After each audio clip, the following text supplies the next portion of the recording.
Нәбә сүресі.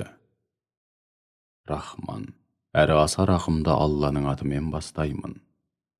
Олар өзара не жайлы сұрасуда, нені әңгіме қылуда? Әлбетте, әлгі аса маңызды хабар жайлы сұрасуда. Олар өзара қарама-қайшылықта, яғни әлгі хабарды қалай жоққа шығарамыз, теріске шығарғанда қандай дәлелге сүйенеміз деп өзара келісімге келе алмауда. Жоқ. Мәселе олардың ойлағанында емес. Олар әлгі хабардың хақ екенін әлі-ақ білетін болады. Жоқ. Мәселе олардың ойлағанында емес. Олар әлгі хабардың хақ екенін әлі-ақ білетін болады. Біз жер бетін бесік қылмадық па? Тауларды, жерді мықтап ұстап тұратын қазық етпедік пе? Сендерді жұп қылып жараттық. Ұйқыларыңды дамылдап тынығудың бірден бір жолы қылдық. Түнді бейне бір жамылғы, ал күндізді тіршілік уақыты қылдық. Төбелеріңе жеті бірдей берік аспан тұрғыздық. Сондай-ақ оған жарқырап жанған шамшырақ орнаттық. Қою бұлттардан жаңбыр жаудырдық. Алуан түрлі дәнді дақылдар мен өсімдіктер өсіп шықсын. Сондай-ақ қалың бау-бақшалар жайқалып өссін деп, бұлттардан жауын жаудырдық. Шүбәсіз кесімді үкім және айыру күні, дүниеде кім не ексе соны ору үшін белгіленген кесімді күн. Сол күні сур үрленеді де, лек-лек болып Алланың алдына келесіңдер. Періштелердің жерге түсу үшін аспан айқара ашылған сансыз қақпаларға айналады. Таулар көшіріліп, сағымға айналады. Ал жаһаннам болса, өзіне түсетіндерді қарауылдап, тағатсыздана күтумен болады. Ол шектен шыққан азғындардың түптің түбінде барып паналайтын жері, олар онда ғасырлар бойы қалады.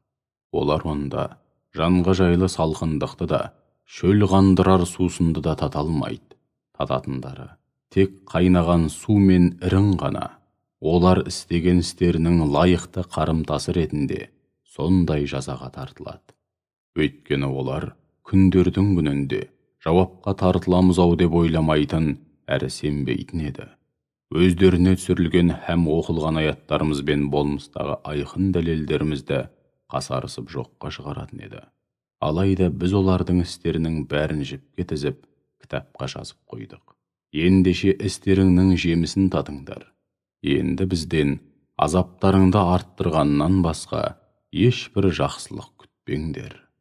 Ал Аллаға шын көңілден тағзым етіп, оған қарсы келуден қорқатын, һәм күнә атаулыдан барынша сақтанатын тақуа жандарға келсек, оларды үлкен жетістік әрі зор бақыт күтуде.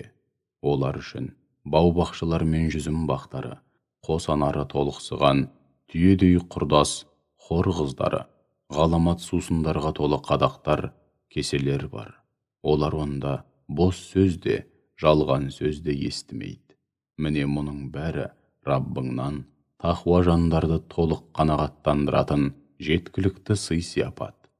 Осынау сый-сияпат күллі аспан әлемі мен жердің және екеуінің арасындағы жаратылыс атаулының Раббысынан, Рахманнан. Ешкімнің онымен сөйлесуге құзыры жетпейді.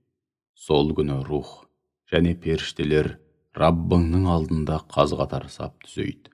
Сонда Рахман Алла сөйлеуге рұқсат еткен жаннан басқа ешкім жағашып, тіл қата алмайды. Сөйлейтін жанда тек қана орынды сөз айтады. Міне сол күмәнсіз келетін һәм ақиқат үстем болатын күн. Ендеше бұдан былай қалаған жан Раббысына тура қайтатын жолды ұстайды. Анығында біз азаптың жақын екенін айтып, сендерді алдын ала сақтандырып, ескерттік. Сол күні адам баласы фәни дүниеден ақиретке өз қолымен жолдаған нәрсесіне қарайды. Сонда кәпір бүйтіп, әр ісіне жауапты саналы адам болғанша, шіркін топырақ болғанымда ғой деп аһ ұрады.